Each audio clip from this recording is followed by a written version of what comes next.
നമസ്കാരം. World cup തുടങ്ങാൻ ഇനി വെറും 2 ദിവസം മാത്രമേ ഉള്ളൂ. ഇന്ന് നമ്മൾ റിവ്യൂ ചെയ്യാൻ പോകുന്നത് ഇംഗ്ലണ്ടിൻ്റെ ഈ വേൾഡ് കപ്പ് ടീമിനെയാണ്.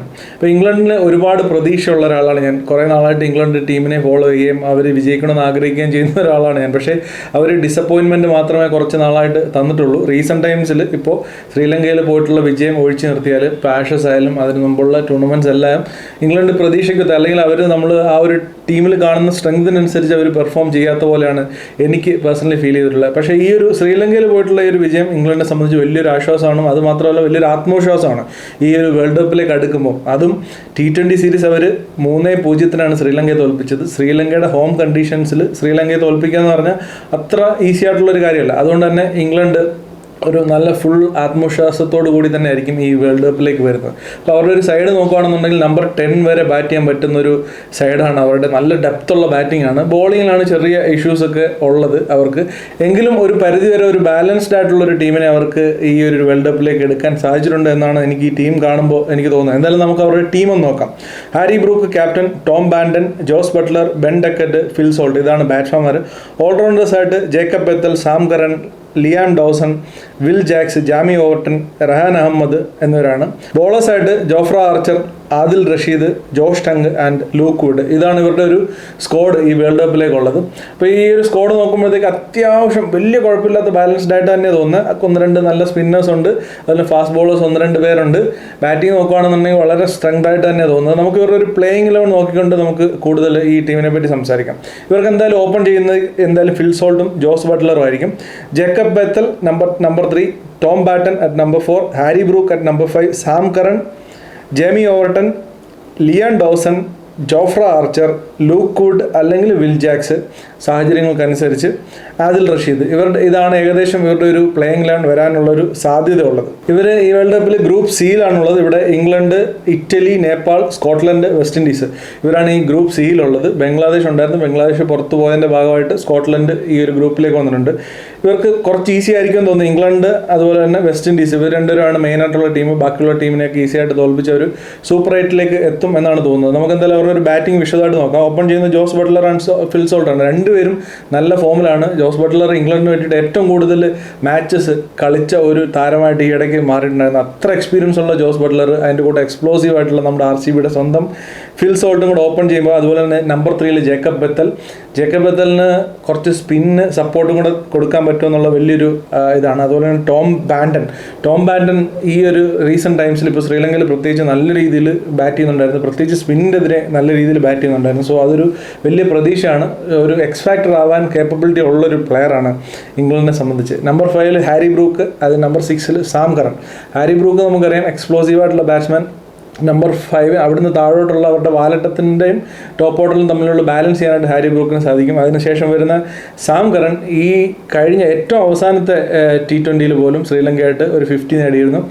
അത്യാവശ്യം നല്ല രീതിയിൽ ഒരു അഥവാ ഒന്ന് തകർച്ച നേരിടുകയാണെങ്കിൽ ഒരു റെസ്ക്യൂ ഒക്കെ ചെയ്യാൻ പറ്റുന്ന ഒരു പ്ലെയറാണ്. അത്യാവശ്യം നന്നായിട്ട് ബാറ്റ് ചെയ്യാൻ പറ്റുന്ന ഒരു പ്ലെയറാണ്. And then Jamie Overton and Liam Dawson, ഇവർ രണ്ടുപേർക്കും. ജാമി ഓവർട്ടനെ നമുക്കറിയാം അത്യാവശ്യം ബിഹിറ്റിംഗ് ചെയ്യാൻ പറ്റുന്ന, നല്ല രീതിയിൽ ഫിനിഷ് ചെയ്യാൻ പറ്റുന്ന ഒരു ബാറ്റ്സ്മാനാണ്. ഒരു ഫുൾ പൊട്ടൻഷ്യൽ ഇതുവരെ നമ്മൾ കണ്ടിട്ടില്ല എങ്കിൽ പോലും അതിലും കേപ്പബിലിറ്റി, ഇതുവരെ നമ്മൾ നമ്പേഴ്സ് നോക്കി കാണുന്നതിലും കേപ്പബിലിറ്റി ഉള്ളൊരു ബാറ്റ്സ്മാനാണ് എന്നാണ് എനിക്ക് തോന്നുന്നത്. ഒരു ബോളിംഗ് ഓൾറൗണ്ടർ ആണെങ്കിൽ പോലും. Liyan Dawson he can also bat. ഇപ്പോൾ ലാസ്റ്റ് T20 പുള്ളിയും സപ്പോർട്ട് ചെയ്തിരുന്നു സാം കറന്. സോ അതും ഒരു കാര്യം തന്നെയാണ്. ജോഫ്ര ആർച്ചറിനും ബാറ്റ് ചെയ്യാൻ പറ്റും. ഇനി ബോളിംഗിലേക്ക് വന്നു കഴിഞ്ഞാൽ Jofra Archer and Luke Wood, ഇവർക്ക് രണ്ടുപേർക്കും ഫസ്റ്റ് പവർ പ്ലേ ഓവേഴ്സിലും അതുപോലെ തന്നെ ലൂക്ക് വുഡിനൊക്കെ ഡെത്ത് ഓവേഴ്സിലും വന്നിട്ട് അത്യാവശ്യം നന്നായിട്ട് ബോൾ ചെയ്യാൻ സാധിക്കുന്ന രണ്ടുപേരാണ്. ജോഫ്ര ആർച്ചർ ഫുള്ളി ഫിറ്റാണ്. ഇത് നല്ല രീതിയിൽ എറിയുന്നു എന്നുണ്ടെന്നുണ്ടെങ്കിൽ തീർച്ചയായിട്ടും ഡെഡ്ലി ആവാൻ സാധ്യതയുള്ള IPL എക്സ്പീരിയൻസും ഉള്ളതുകൊണ്ട് ഇന്ത്യൻ കണ്ടീഷൻസിൽ ജോഫ്ര ആർച്ചറിന് നല്ല രീതിയിൽ പെർഫോം ചെയ്യാൻ സാധിക്കും എന്ന് തന്നെയാണ് കരുതുന്നത്. Adil Rashid and Liam Dawson. Adil Rashid recent ടൈമിൽ സൂപ്പറായിട്ട് ബോൾ ചെയ്യുന്നുണ്ട്.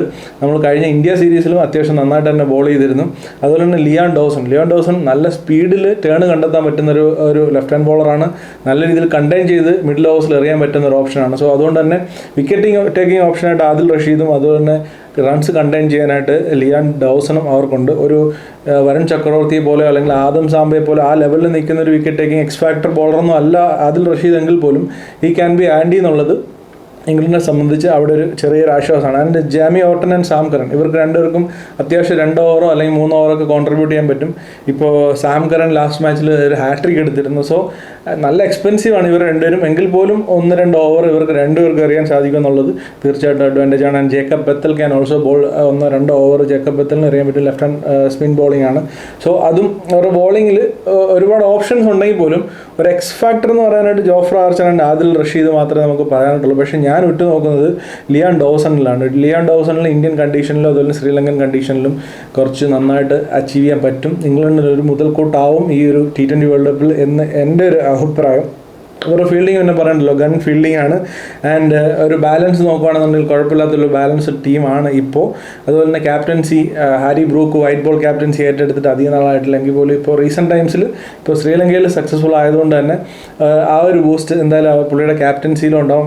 ഈ അടുത്ത കാലത്തായിട്ട് കുറച്ച് വിവാദങ്ങളിലൂടെ കടന്നു വന്നിട്ടുണ്ടെന്നുണ്ടെങ്കിലും റിസൾട്ടും കൊണ്ട് ഒരു നല്ല രീതിയിലാണ് ഇപ്പോൾ നിൽക്കുന്നത്. ഈ ഒരു ടീം എന്തായാലും സൂപ്പർ 8ലേക്ക് കയറുമെന്നുള്ള കാര്യത്തിൽ യാതൊരു സംശയമില്ല. അവിടുന്ന് സെമിയിലേക്കും കയറിയാൽ ഞാനൊരിക്കലും അത്ഭുതപ്പെടില്ല. കാരണം അതിനുള്ളൊരു കേപ്പബിലിറ്റി ഉള്ള ടീം തന്നെയാണ്.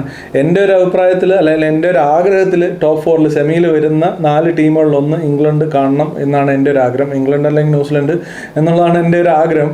ഇംഗ്ലണ്ട് എന്തായാലും കയറി വരണം എന്ന് തന്നെയാണ് ആഗ്രഹം. ഇവർ കപ്പടിച്ച പോലും ഐ വിൽ ബി ഹാപ്പി. കാരണം കുറേ നാളായിട്ട് ഇംഗ്ലണ്ട് ഒന്ന് കത്തി വരാനായിട്ട് ആഗ്രഹിക്കുന്ന ഒരാളാണ് ഞാൻ. കാരണം അതിനുള്ള പൊട്ടൻഷ്യൽ ഉണ്ട് ഇവരുടെ ടീമിന്. ഇപ്പോൾ നോക്കുകയാണെന്നുണ്ടെങ്കിൽ അത്രയും എക്സ്പ്ലോസീവ് ആയിട്ടുള്ള ബാറ്റിങ്ങും അത്രയും ഒരു ഡെപ്തുള്ള ബാറ്റിങ്, അതുപോലെ തന്നെ ബോളിങ്ങിൽ നോക്കുകയാണെങ്കിൽ ഡെഡ്ലി ആയിട്ടുള്ള ജോഫ്ര ആർച്ചർ. ഈ ഡെഡ്ലി എന്ന് പറയുമ്പോഴത്തേക്ക് ജോഫ്ര ആർച്ചർ പേപ്പറിൽ മാത്രമല്ല ആ സ്പീഡ് കൊണ്ടും ചില മാച്ചുകളിൽ കഴിഞ്ഞ IPL നമ്മൾ കണ്ടു ചില മാച്ചുകളിൽ ഉണ്ടാക്കാൻ പറ്റുന്ന ഇമ്പാക്റ്റ് കൊണ്ടാണ് ഡെഡ്ലി എന്ന് പറയുന്നത്.